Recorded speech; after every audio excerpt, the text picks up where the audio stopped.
started life as a 1987 BMW 325i.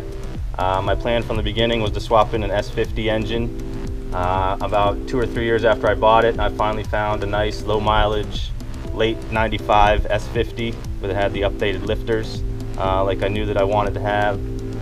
My dad and I spent about a summer swapping it in, and it's a lot more fun than the M20 was. It's got a rebuilt G260 and rebuilt drive shaft with the added S50 horsepower. It's been used quite a bit at Sebring for track days, and with the added horsepower, it needed added brakes. So it's got massive, I think it's the Sport big brake kit, and it's got all the stopping power in the world. It takes half-hour, 45-minute sessions at Sebring back to back with no overheating, no problems. It's got a 325 limited slip. Used to have a 373, and in my autocross experience, I was getting at the top. I was getting to redline in second gear too much, and I was having to shift to third quite a bit. So I got a lower ratio at 325, and it screams all the way to second gear, top of second gear. And I've done only very few autocrosses that needed to hit third anymore, and it's just a perfect gearing for autocross at this point. It's got a pretty new spec stage 2 clutch, probably 8 months old. It's supposed to hold up to 350 horsepower without a problem. The seats are real Sparcos. They're not a matching pair, but they're both real. They both grip you pretty nicely. It's got 5-point G-force harnesses. Strap you in real nice, fit pretty well over a Hans. It's got an AKG DTM shifter.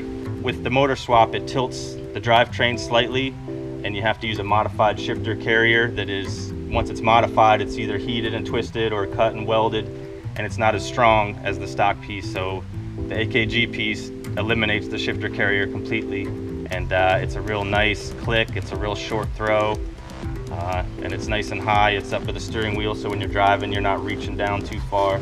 I like it because it's pretty unique. You know, E30s are kind of an old school BMW at this point. I bring it out to Sebring with the Porsche Club, and I creep up on new 911s and new Boxsters, Boxster S's, and I like to think that I'm a pretty good driver, but the car is very capable too, and I like creeping up on those guys that have a lot more money into their car than me and scaring them a little bit. The onboard computer with an oil temperature gauge. The wheels are 15 by 8 inch tire rack wheels. It's got a fairly rare BBS hex spoiler on the back. I spent several months hunting that down, had to pay a fair amount to get it shipped to me. It's got a Momo steering wheel. The roll bar is made by VSR, which is a pretty well-respected company in the BMW community. It's a bolt-in, it's not a weld-in, but it gives you a place to strap the harnesses instead of sending them down to the back seat, which can be bad on your spine in a wreck. So I mostly got them to support the harnesses. The exhaust is mostly custom. It's got the OBD2 headers from an S52, and after that it's all custom with about an 18-inch long straight through muffler and then a vibrant muffler at the rear, and it sounds pretty good. I had 2 or 3 iterations to get it to sound what I liked, and I feel like it sounds pretty good at this point.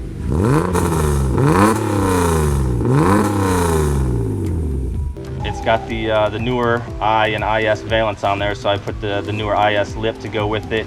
And the splitter down there is made by a guy named Ryan G on the Rev Limited forums. It's been mostly used as a track car. No AC. It does have power steering, aluminum radiator. What else? It's got a TRM chip in the computer. I don't remember exactly what it added as far as horsepower, but it feels pretty peppy. Stainless steel braided lines everywhere, clutch, brakes. All the bushings have been replaced with urethane. All the suspension components are fresh. Tie rod ends, the front to rear, all suspension is fresh. It's got ground control suspension, Coney, adjustable shocks all the way around. UUC brand sway bars front and rear. It's been corner balanced by Speed Syndicate, a shop up in St. Pete. I want to say it was just over 2,800 pounds total. Corner balance, it's all very nice. The alignment is performance alignment, and ever since he touched it, I haven't made any adjustments. It's just been riding perfect. Yeah, I mean, every detail has been worked over. No part of this car is untouched. So So I've owned the car for almost 10 years now. I bought it bone stock and I've been modifying it since day one. It's been a blast to learn from, and the end result is just amazing. It'll blow you away on the track. It's pretty badass autocross on track, and it's just a ton of fun. I enjoy it every time I use it, and it's just a badass ride.